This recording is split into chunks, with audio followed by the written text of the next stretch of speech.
SST college of arts and कॉमर्समध्ये तुम्हा सर्वांचं स्वागत आहे. हे आहे SST इडुपीडिया. शिक्षणासंदर्भातील सर्व व्हिडिओज तुम्हाला इकडे बघायला मिळतील. मी आहे professor Hema Nichare. Class SY BA MMC. Subject आहे writing and editing for media. Topic आहे व्हॉट मेक्स न्यूज. सेमिस्टर आहे 4th. एकंदरीत आता writing and editing for a media ह्या सब्जेक्टचा अभ्यास करत असताना नेमकं लिखाण शैली कशी असली पाहिजे, लिखाण शैली कशा पद्धतीने डेव्हलप केली पाहिजे एक पत्रकार म्हणून, ह्याचा आपण अभ्यास करणार आहोत. आणि एडिटर म्हणजे एडिटिंग म्हणजे आणि एडिटर म्हणजे काय तर संपादकीय एडिटोरियल, जसं आपण लेख बघतो किंवा संपादकीय लेख आणि संपादकाचं वर्तमानपत्रामध्ये असलेली कामगिरी, ह्याचा एकंदरीत ह्या सिलेबसमध्ये अभ्यास करणं हे महत्त्वाचं ठरतं. आणि एक वर्तमानपत्र, एक वृत्तवाहिनी, त्याचबरोबर माध्यमांमध्ये काम करणारे जे हेड असतात किंवा संपादक असतात, हा वृत्तपत्राचा चेहरा असतो असं आपण नेहमी म्हणतो. मग काय बघायचं आहे आपल्याला तर सिलेबसच्या दृष्टिकोनातून आपल्याला प्रिंट मीडिया, जसं आपण BMM मध्ये अभ्यास करत असताना FY मध्ये इंट्रोडक्शन टू जर्नलिझम हा टॉपिक आहे. म्हणजेच काय, माध्यमांची ओळख. त्याचप्रमाणे प्रिंट म्हणजे मुद्रित माध्यमांचं महत्त्व काय आहे ह्याचा आपण अभ्यास करणार आहोत. त्याचबरोबर सिलेबसमध्ये ब्रॉडकास्टिंग जर्नलिझम आणि मग त्याच्यामध्ये लिखाणशैली कशा पद्धतीची असली पाहिजे ह्याचा उल्लेख केला गेला आहे. तर आपण आता जाणून घेणार आहोत नेमकं आजच्या विषयाची सुरुवात कशा पद्धतीने होणार आहे. सुरुवातीला आपण प्रस्तावना आणि प्रास्ताविक समजून घेऊया. त्याचबरोबर माध्यमांचे लिखाण शैलीचे स्वरूप आणि वृत्त लिखाणाचे प्रकार काय काय असू शकतात. तर आपण बघणार आहोत नेमकं प्रास्ताविकमध्ये. आपलं जीवन बघितलं गेलं तर संपूर्ण बातमीने व्यापलेलं आहे. तुमच्या आजूबाजूला घडणाऱ्या सगळ्या घटना ह्या बातमी स्वरूपामध्ये आमच्यापर्यंत पोहोचत असतात. मग आपण पूर्वीच्या काळी बघितलं गेलं तर आकाशवाणीवरील बातम्या ऐकलं, दूरचित्रवाणीवरील बातम्या पाहतो. त्याचप्रमाणे वर्तमानपत्रामध्ये घडणाऱ्या सगळ्या घडामोडी ह्या बातमीच्या माध्यमातून आमच्या कानापर्यंत येत असतं. तर मुद्रित माध्यमांची कामगिरी ही खूप मोठ्या पद्धतीची आहे, जे आपण सिलेबसच्या दृष्टिकोनाने FYच्या वर्गावर शिकलो. म्हणजेच काय तर एखादं प्रसंग हे बातमी त्याची तयार करत असताना वस्तुनिष्ठ माहिती देणं हे अपेक्षित असतं. त्याचबरोबर जिज्ञासा एखाद्या माणसामध्ये ती वृत्तांत किंवा ती बातमी ऐकल्यानंतर त्याच्यामध्ये नेमकं काय असू शकतं, त्याची शैली कशा पद्धतीची असेल किंवा कशा पद्धतीने ही गोष्ट घडली. म्हणजे आता पूजा चव्हाण जे प्रकरण आहे, साधारण तिने आत्महत्या केली एवढाच विषय होता, पण त्याला किती वेगवेगळ्या अनुषंगाने वेगवेगळ्या अँगल ऑफ व्ह्यूने बघण्याचा प्रयत्न केला. तर ह्याच्यामध्ये नेमकं श्रेय कोणाला जातं? जो पत्रकार असतो, जो संपादक असतो, त्यांनी त्याच्या लेखन शैलीतून एक वेगळ्या पद्धतीने वेगळ्या अँगलने बातमी तयार करण्याचा प्रयत्न केला. म्हणजेच रायटिंग हे खूप महत्त्वाचा टॉपिक असून वृत्तपत्राचा उद्देश काय असतो तर प्रिंट मीडियाचा आपण अभ्यास करत आहोत. आणि उद्देश माहिती असणं महत्त्वाचं असतं. जागृती करणं, समाजामध्ये लोकजागृती, जनजागृती करणं म्हणून माध्यमांकडे बघतो. मनोरंजन करणं, असे अनेक वेगवेगळे अंग जी असतात बातमीपत्रामध्ये येत असतात. मग बातमी ही नेहमी रंजक असावी, हे तर तुम्ही FY मध्ये शिकलात की नाविन्यपूर्ण बातमीमध्ये असणं महत्त्वाचं आहे. सूक्ष्म धागेदोरे जे महत्त्वाचे असतात वृत्त लिखाणासाठी, ते त्या अनुषंगाने त्याचा अभ्यास करणं महत्त्वाचं असतं. हे सगळं तुमच्या लेखनशैलीचा भाग झाला. म्हणूनच वाचकांना किंवा त्याच्या मनामध्ये अधिराज्य करण्यासाठी वृत्तलेखन हे खूप महत्त्वाचं काम आहे. म्हणून सिलेबसच्या दृष्टिकोनाने वार्ता ह्याचा आपण अभ्यास करणार आहोत. वार्ता म्हणजेच वृत्त, बातमी असं आपण म्हणू शकतो. एखादी घडलेली घटना वृत्तलेखन करणं हे सुद्धा एक वेगळी कौशल्य तुम्ही डेव्हलप करू शकता, किंवा लिखाण हे एक वेगळं कौशल्य आहे. बातमीपत्र करत असताना अनेक वेगवेगळ्या अँगल ऑफ व्ह्यू, जसं मी मगाशी म्हटल्याप्रमाणे वेगवेगळ्या अँगल ऑफ व्ह्यूने तुम्ही बातमी तयार करू शकता. मग शालेय जे साहित्य संमेलन असतात, विज्ञान प्रदर्शन असतात, जे पूर वगैरे येतं किंवा आपत्कालीन सिस्टम असते, तर अशा सगळ्या सिच्युएशनमध्ये बातमी बनवत असताना ती बातमी अतिशय सुंदर, आकर्षितरित्या मांडणं हे पत्रकाराचं लेखन कौशल्य असतं. हे कशा पद्धतीने डेव्हलप करावं, त्याच्यानंतर बातमी लिहित असताना आपण बघितलं की वेगवेगळे परिच्छेद असतात त्याच्यामध्ये. म्हणजे पहिल्या पॅरेग्राफ वेगवेगळे असतात. तर पहिल्या पॅरेग्राफामध्ये महत्त्वाच्या बातम्या येतात. मग काय येतं, कधी झालं, कुठे झालं, केव्हा झालं, एकंदरीत टाईम, वेळ, या सगळ्या गोष्टीचा उल्लेख बातमी लिखाणामध्ये केला जातो. हे झालं तुमचं बातमी लिखाण. मग घडणाऱ्या घटना कशा आहेत, कशा पद्धतीने ती लोकांपर्यंत पोहोचवणं, ही शैली एका पत्रकाराची असते. मग लिहित असताना नेहमी वृत्त लिहित असताना तटस्थ असणं हेही तितकंच गरजेचं आहे. भावनेच्या भरात काहीतरी लिहून पत्रकाराला चालत नाही. जसं एडिटोरियल हे महत्वाचं आहे आपण म्हणतो. एक संपादक वृत्तपत्राचा चेहरा असतो, किंबहुना अँकर सुद्धा म्हणू शकता तुम्ही, वृत्तपत्राचा चेहरा असतो. पण संपादकाची कामगिरी ही खूप महत्त्वाची असते. संपादकीय लेख वृत्तपत्रात नेहमी छापून येतात. तर संपादक हा रोजच्या विचारातून किंवा त्याच्या रोजच्या घडामोडी ही लोकांमध्ये एक डिटेलमध्ये देण्याचा प्रयत्न, संपादकीय दृष्टिकोनातून मांडण्याचा तो प्रयत्न करत असतो. त्याचप्रमाणे जर बघितलं गेलं तर संपादकाला वेगवेगळ्या ठिकाणचे, वेगवेगळ्या गोष्टीचं नॉलेज असणं हे गरजेचं असतं. त्याचबरोबर भाषेवर प्रभुत्व देखील संपादकाचं असणं हे खूप मोठं काम असतं. संपादकाची जबाबदारी असते. किंबहुना सगळे डिपार्टमेंट हा संपादक बघत असतो. संपादकाचं सगळ्या डिपार्टमेंटकडे कुठेतरी लक्ष असतं. मग संपादकाचा कॉन्टॅक्ट देखील बघितलं गेलं तर हा खूप मोठ्या प्रमाणामध्ये असतो. म्हणजेच काय, तो वेगवेगळ्या शैलीतून अग्रलेख लिहत असतो. माहिती विविध पैलूतून माध्यमांमध्ये, मुद्रित माध्यमाच्या दृष्टिकोनातनं तुमच्या आमच्या परिचयापर्यंत पूर्ण माहिती परिचित करून देण्याचा प्रयत्न पत्रकार किंवा एक संपादक असताना संपादक दृष्टिकोनातनं संपादक मांडत असतो. जीएसटी वरील जे लिखाण, जीएसटी जेव्हा आलं तेव्हा जीएसटी वर लिखाण केलं गेलं. त्यानंतर नोटबंदीचा काळ आला, त्याच्यामध्ये अग्रलेख लिहून आलं होतं नोटबंदीवर. अग्रलेख हे जबरदस्त आणि हत्यार म्हणून लोकमान्य टिळकांनी स्वतंत्र लढ्यामध्ये देखील लिहिलं होतं. आणि त्यावेळेसचं जे अग्रलेख हा प्रकार आला होता तेव्हापासून अग्रलेख हे खूप मोठ्या प्रमाणामध्ये गाजतं. किंबहुना प्रत्येक वृत्तपत्र हे अग्रलेख छापतातच. संपादकाच्या अग्रलेखाशिवाय संपादक वृत्तपत्र पूर्ण होत नाही. त्यामुळे एडिटोरियल देखील तितकंच महत्त्वाचं आहे. आता तुम्ही बघितलं गेलं तर किती वेगवेगळी प्रिंट माध्यमं तुमच्या आमच्या समोर आहेत. तुम्ही बघू शकता, हिंदी वर्तमानपत्र आहे, इंग्लिश वर्तमानपत्र आहेत, प्रकाश टुडे, टाइम्स ऑफ इंडिया, त्याच्यानंतर हिंदुस्तान टाइम्स, असे वेगवेगळी, लोकजागरण, दिव्य मराठी, पुण्यनगरी. जरी मोठे जे महाराष्ट्र टाइम, लोकसत्ताला सोडून देखील बघितलं गेलं तर पुढारी आहे, प्रहार आहे, अशी कितीतरी प्रिंट माध्यमं तुम्ही आम्ही रोज बघतो, किंबहुना रोज आपल्याला बघायला मिळतात. आपल्या घरी पूर्वी एक वृत्तपत्र येत होतं, पण आता बघितलं गेलं तर हिंदी, इंग्लिश, मराठी असे तीनही भाषेचे वृत्तपत्र, जरी वेगळी डिजिटल माध्यमं अस्तित्वात आहे तरी देखील बरीच लोक ही जी आहेत वृत्तपत्र, आत्ताही सकाळचं तुमच्या आमच्या घरात वर्तमानपत्र येतं. म्हणजे प्रिंट माध्यमाचं किती मोठं काम आहे की ते लोकांवर किती अजून पण अधिराज्य करत आहे. अर्थात त्याचं स्वरूप, लिखाणाचं स्वरूप नेमकं काय असू शकतं.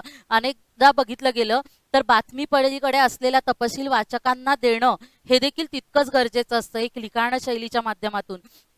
मग जर ती बातमी देणं हे एक कौशल्य आहे, तर त्या वृत्तलेखनावर जो वृत्त लिहितो त्याच्यावर पण डिपेंड असतं ती बातमी ही कशा पद्धतीने तुम्ही आम्ही मांडतो. किंबहुना बातमीच्या पलीकडे जाऊन खास जे फीचर्स तयार केले जातात, खास जे बातमी तयार केली जाते, ती बातमी जबरदस्त बातमी म्हणून तुमच्या आमच्यापर्यंत येत असते. वर्तमानपत्राचा जन्म हा पाश्चात्य देशात झालेला असला तरी, पाश्चात्य देशातून ही संकल्पना जरी आलेली असेल तरी भारतीय वृत्तपत्र देखील ह्यामध्ये मागे पडली नाहीत. खूप वेगवेगळ्या पद्धतीने, वेगवेगळ्या शैलीतनं लिखाण करत राहते. किंबहुना त्यापैकी एक म्हणजे फीचर म्हणजेच वृत्तलेखन असं आपण म्हणू शकतो. आता वृत्तलेखन हे वर्तमानपत्राची आणि वाचकांची गरज बनली आहे. किंबहुना वृत्तपत्राशिवाय बऱ्याच लोकांचं आयुष्य हे अपूर्ण राहिल्यासारखं फील होतं. किंवा खूप पूर्वीपासून जरी चालत आलं, सकाळी वर्तमानपत्र आणि चहा हे कॉम्बिनेशन फार पूर्वीपासून चालत आलंय. म्हणजेच वर्तमानपत्रामध्ये लिखाण हे किती प्रभावी असणं हे देखील महत्त्वाचं आहे. किंबहुना ते प्रभावी असतं म्हणून लोक वर्तमानपत्र आत्ताही वाचतात.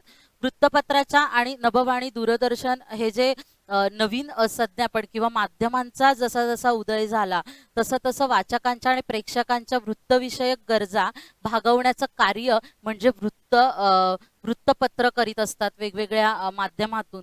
तर आपण बघितलं गेलं तर आपण लोकशाही मध्ये राहतो. लोकशाही राजवट आपली आता पण राज्यव्यवस्था जर बघितली गेली तर लोकशाही ही राज्यव्यवस्था आहे. इमारत अनेक वेगवेगळे शासकीय न्यायव्यवस्था जर बघितलं गेलं, न्यायव्यवस्था, कायदे मंडळ, हे सगळं पत्रकारिता, हे सगळे चार आधारस्तंभ मानले जातात.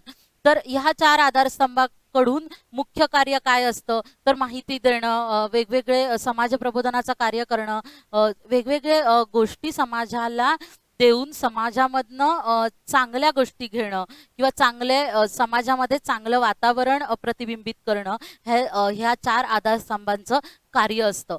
किंबहुना वृत्तपत्र आणि पत्र लेखन करत असताना, वर्तमानपत्रामध्ये लिखाण करत असताना बऱ्याच वेगवेगळ्या स्रोताच्या माध्यमातून बातमी तुम्हापर्यंत येत असते. मग नेमकं जेव्हा आपण वर्तमानपत्रामध्ये माध्यमाच्या दृष्टिकोनातून बातमी देतो, माहिती पुरवण्याचं एक वेगवेगळे बरेच स्रोत आता उपलब्ध झालेले आहेत.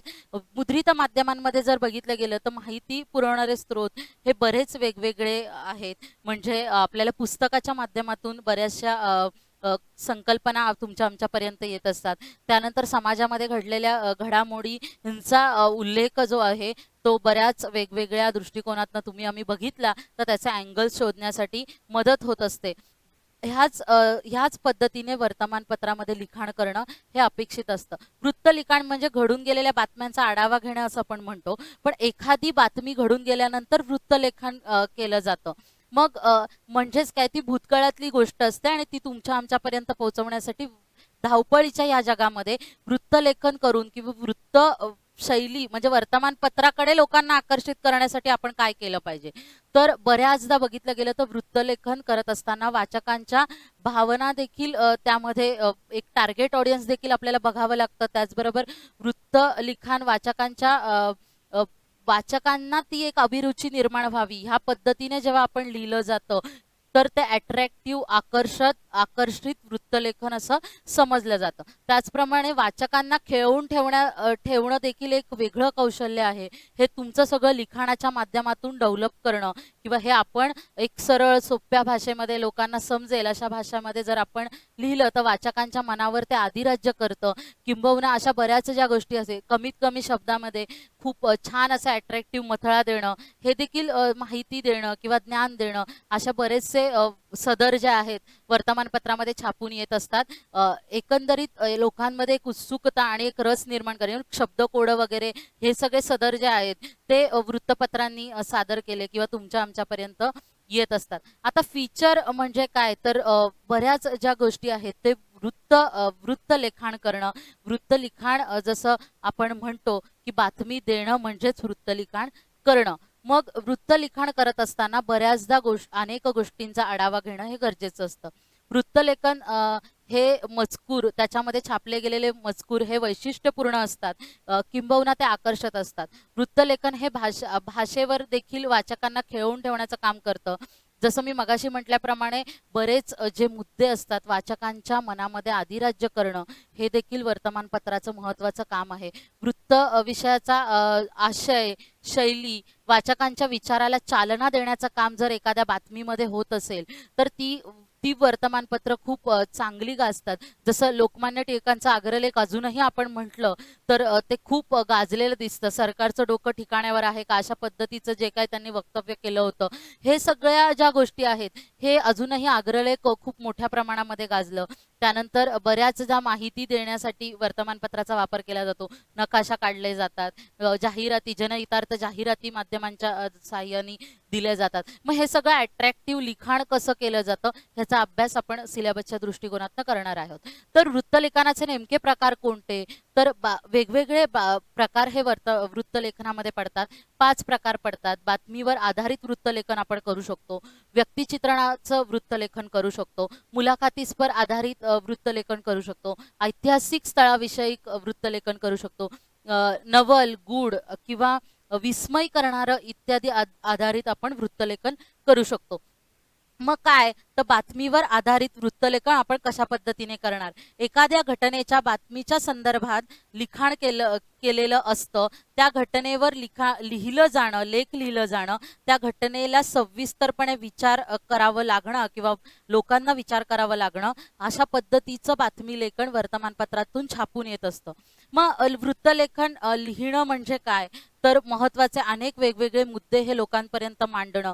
मग ते ग्रामीण भागातले असू दे, शहरी भागातले असू दे, खेडे भागातले असू दे, सांस्कृतिक असू दे, औद्योगिक असू दे, अशा वेगवेगळ्या विषयावर लिहिणं म्हणजे बातमीवर आधारित वृत्तलेखन करणं.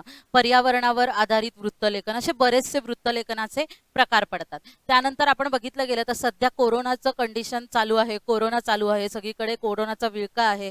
तर लॉकडाऊन जाहीर करणं, हे सध्या जे करंट अफेअर आहे त्याच्यावर बातमी लिखाण करणं. लस आलेला आहे असं म्हणत होते, तर त्याच्यावर जे आहे करंट अफेअर्सवर लिहिणं म्हणजे वृत्तलेखन करणं. आता व्यक्तिचित्रणात्मक वृत्तलेखन करणं, मग नेमकं काय असतं एकंदरीत हे जे आहे एखाद्या व्यक्तीवर चित्रण करणं, एखाद्या व्यक्तीवर लिहिणं, व्यक्तिमत्वाबद्दली लिहिणं म्हणजेच वृत्तचित्रण लेखन असं आपण म्हणू शकतो. मग ह्याच्यामध्ये काय येतं साधारण तर त्यांचा जन्म कुठे झाला, त्यांनी कशा पद्धतीचं त्यांचं एज्युकेशन कंप्लीट केलं, म्हणजे त्यांनी किती कष्टाने त्यांचं आयुष्य उभं केलं. तर हे झालं तुमचं व्यक्तिगत चित्रण. त्यानंतर त्यांनी कोणत्या पदाची अचिव्हमेंट केली तर बघितलं गेलं तर महोत्सव घडतात, अमृत महोत्सव, गौरव, वाढदिवस, त्यानंतर पुढारींचे सत्कार असतात. शिवाजी महाराजांवर जे पुस्तक छापून आलं, म्हणजे काय जे थोर लोक असतात, जे व्यक्तिमत्व त्यांचं उंचावलेलं असतं, अशा व्यक्तीबदली महात्मा गांधींबदली लिहून त्यांचं एक स्वतःचं पुस्तक आहे. बाबासाहेब आंबेडकरांचं एक त्यांच्या व्यक्तिचित्रणात्मक पुस्तक आहे. असे बरेचशी पुस्तकं आहेत. ह्याचा एकंदरीत समावेश व्यक्तिगत चित्रण किंवा वृत्तलेखनामध्ये होत असतो. एकंदरीत त्यांचा परिचय देखील त्याच्यामध्ये दिलेला असतो, जीवनशैली, जीवन प्रवास. तर ऐतिहासिक स्थळाविषयी वृत्तलेखन, मग गाव, स्थळ, वस्तू ऐतिहासिक संदर्भात असतात. तर मग वेगवेगळ्या ज्या गोष्टी आहेत, आता जर बघितलं गेलं पुरातन काळामधल्या लेण्या आहेत, किल्ले आहेत, ह्याचा सगळ्यांचा जो समावेश आहे ऐतिहासिक स्थळाविषयी वृत्तलेखन केलं जातं. मग काय ग्रामीण पारंपरिक साहित्य जे असतं किंवा साहित्य लेखन जे केलेलं असतं, ह्या सगळ्यांचा म्हणजे नकाशा, चित्र, ह्या संदर्भामध्ये जे काही लिखाण केलं जातं ऐतिहासिक स्थळाविषयी. मग हम्पी कर्नाटकामधलं ते ऐतिहासिक स्थळ झालं. त्याचबरोबर अहमदनगरमध्ये जर बघितलं गेलं तर तिकडच्या शहरामध्ये जे किल्ले आहेत, भुयारी किल्ले, तर ह्या संदर्भात शिवाजी, त्यानंतर जर बघितलं गेलं तर पुण्यामधील शनिवारवाडा हे जे आहे, तर ह्यावर जे लिखाण केलं जातं त्याला ऐतिहासिक लिखाण असं म्हणतो. आपण बघू शकतो हे शनिवारवाड्याचं छायाचित्र आहे आणि बाजूला बघितलं गेलं तर हे हम्पीचं जे छायाचित्र आहे, म्हणजे काय हे ऐतिहासिक स्थळ आहे आणि त्या संदर्भामध्ये जे लिखाण केलं जातं त्याला ऐतिहासिक लिखाण असं म्हणतो. आता विस्मय आणि गूढ किंवा नवल करणारं जे लिखाण असतं, म्हणजे विनोदी लिखाण असतं, जे लोकांना आश्चर्य करतं किंवा विनोद करणारं जे लिखाण असतं त्याला आपण म्हणू शकतो एकंदरीत विस्मय करणारं लिखाण. त्याचबरोबर पर्यावरण, निसर्गाच्या दृष्टिकोनातनं जे लिखाण केलं जातं, विषयावर जे लिखाण केलं जातं त्याला आपण म्हणू शकता की गूढ लिखाण म्हणू शकता. त्याचबरोबर असे अनेक जे माहितीच्या माध्यमातून लोकांपर्यंत चिकित्सक दृष्टिकोनातनं लिहिलं जातं किंवा लोकांना नवल करणारी एखादी गोष्ट आहे, जी गोष्ट लोकांना माहिती नाहीये, ते जे लिखाण केलं जातं त्याला आपण म्हणू शकतो की विस्मय करणारं लिखाण किंवा मग नवल करणारं लिखाण असं म्हणू शकता. सांगलीतील नदीला महापुराच्या वेळी पाणीची जी पातळी वाढली होती किंवा हिमालयावर बर्फ नैसर्गिक वृष्टी झाली किंवा ह्या सगळ्या ज्या गोष्टी आहेत त्या एकदम नवल करणाऱ्या गोष्टी आहेत. अचानक बर्फ पडणं, पाऊस येणं, ह्या सगळ्या गोष्टी आहेत, तुम्हाला चकित करणाऱ्या गोष्टी असतात. ह्याचा उल्लेख तुम्ही ह्या वृत्तलेखनामध्ये करू शकता. जर बघितलं गेलं तर आधुनिक तंत्रज्ञानामुळे वर्तमानपत्राचं स्वरूप देखील बदलत गेलं. सध्या जर बघितलं गेलं तर ब्रेकिंग न्यूजला खूप जास्त प्रमाणामध्ये महत्त्व दिलं गेलं जातं वृत्तलेखन करत असताना. तर छापील स्वरूपामध्ये जर बघितलं गेलं तर मुद्रित माध्यमांमध्ये देखील जे ब्रेकिंग न्यूज असतात ते वेगवेगळ्या न्यूजपेपरच्या माध्यमातून येत असतात. मग काय वृत्तलेखनासाठी विविध जी मानधन असतात किंवा एखादं माहिती देण्याचं माध्यम म्हणून वृत्तलेख किंवा मुद्रित माध्यमांकडे आम्ही बघत असतो. किंबहुना लोकांची एक भूक म्हणून ब्रेकिंग न्यूज आता सगळ्यांपर्यंत येत असते, हे देखील तितकंच महत्त्वाचं आहे. प्रिंट माध्यमाच्या दृष्टिकोनातून अभ्यास करत असताना बातमी कशी तयार केली ह्याचा अभ्यास आपण आजच्या सिलेबसमध्ये केला. एकंदरीत पुढच्या सिलेबसमध्ये आपण पुढचा टॉपिक घेऊन लवकरच येणार आहोत. थँक्यू.